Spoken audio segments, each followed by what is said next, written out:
Hello, everyone. My name is Grenita Brooks, and I am the owner of Empowered to Prosper Therapy Service. Today, we're going to be talking about a subject that is um, hits so close to home for everyone, I'm pretty sure. We're going to be talking about boundaries and how to set those, kind of what boundary issues there are, because there are several types. And I have with me two of my colleagues that are also therapists and owners of their own therapy practice. I will let them introduce themselves, but they're going to help me talk about this subject today. And hopefully, you can learn something from what we've put before you today. If you have any questions, our information will be in the comments. So reach out. Don't hesitate to reach out if you have any other questions or want to get started on doing the work for yourself. So first, we have Miss Adaline Thompson, and I'll let her go ahead and introduce herself. Well, I'm Adaline Thompson. I am the owner of Boundless Growth Counseling. I am a licensed professional counselor in the state of Texas, as well as a registered clinical social work intern here in Florida. And I mainly work with those with depression, anxiety, stress related, and also trauma issues. Thank you, Adaline. And then next we have my other colleague, Ms. Tawana Johnson. Go ahead and introduce yourself and tell the people about you. Hello, I am Tawana Johnson. I am a registered clinical social work intern here in the state of Florida. Also the owner of New Day Counseling Center, where you can live your best life now.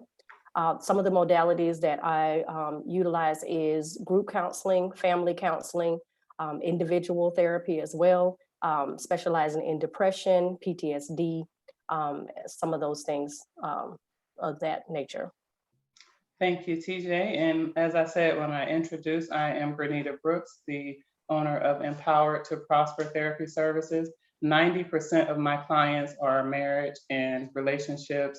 I also see family and a small portion of individuals for therapy with anxiety, transitioning, life transitions. So definitely seek us out. We're going to go ahead and get started with talking about some boundaries. This is a very good subject, and I think it's the perfect time to talk about it. It's the beginning of 2022, and why not start anew with setting some boundaries for yourself? So what I'll do is go to Adaline with the first question. What kind of boundary issues have you kind of seen as a therapist? As a therapist, I have a lot of people who I've seen who have just trouble with boundaries with their parents. They had, maybe a troubled relationship with them growing up, and then they have trouble now setting boundaries when they feel like their parents are overreaching into that. Okay, absolutely. That's a big one. Parent boundaries. Can't say no to mom because she's mom, right? What about you, Tawana? What kind of boundary issues have you seen? Some of the boundary issues that I've seen is when clients can't set boundaries, personal boundaries for themselves. And I think that is very key, because if you don't know how to set personal boundaries, then you won't know how to set those other boundaries that are also as important. I usually tell my clients that you have to make sure that you're true to yourself in order to set those boundaries, in order to have other people adhere to those boundaries as well. Definitely agree. I found, just to add on to what you all are saying, work boundaries. I find that if individuals are having issues with any kind of boundaries, setting boundaries in their life, sticking up for themselves, advocating for themselves, it kind of spills over into every aspect of life, like work. You're going to have a hard time saying no to a boss at work if you're not able to tell your mom, no, you can't pop up to my house without calling, or you don't have to call my phone 10 times to figure out where I am. I'm an adult now. So if you're having trouble having those kind of conversations, most likely you're going to have those kind of troubles at work and in relationships in every area of life.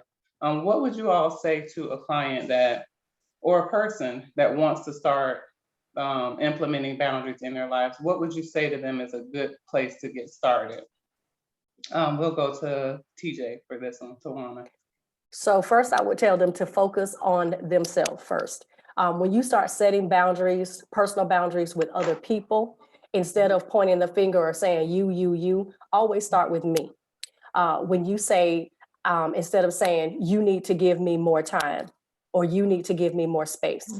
Just say, I need more time. I need more space. And that kind of takes the guard down. It doesn't make other people think that they're, just, coming into your life just like full-fledged.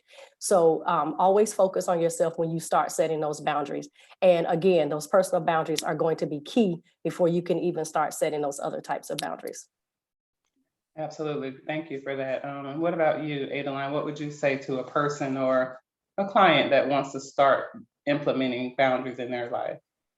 I think when you're implementing boundaries, it's important to start off small. Don't just, cut someone off immediately, but think about what's important, where you are at in your ability to actually have boundaries, set the boundaries. Like, are you going to be able to cut them off completely?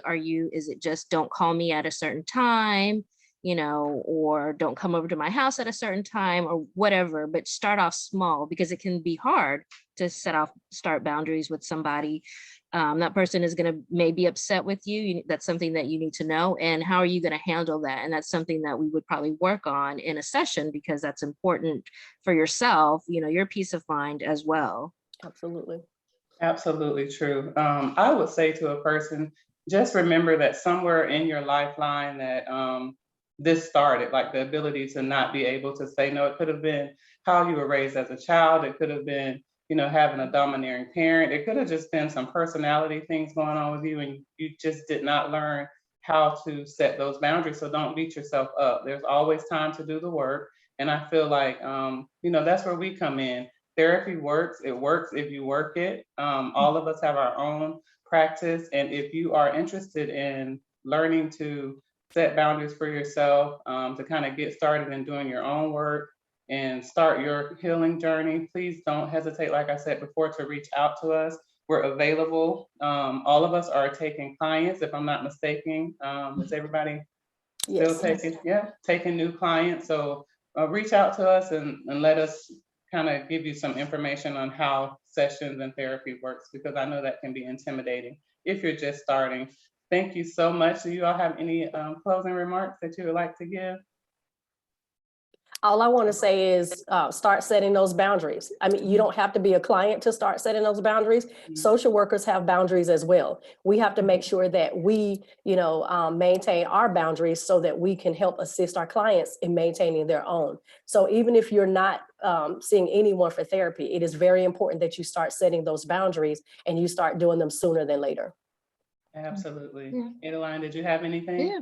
And it's okay to set boundaries. It's okay. You don't have to always say yes. You can draw that line and it'll be okay.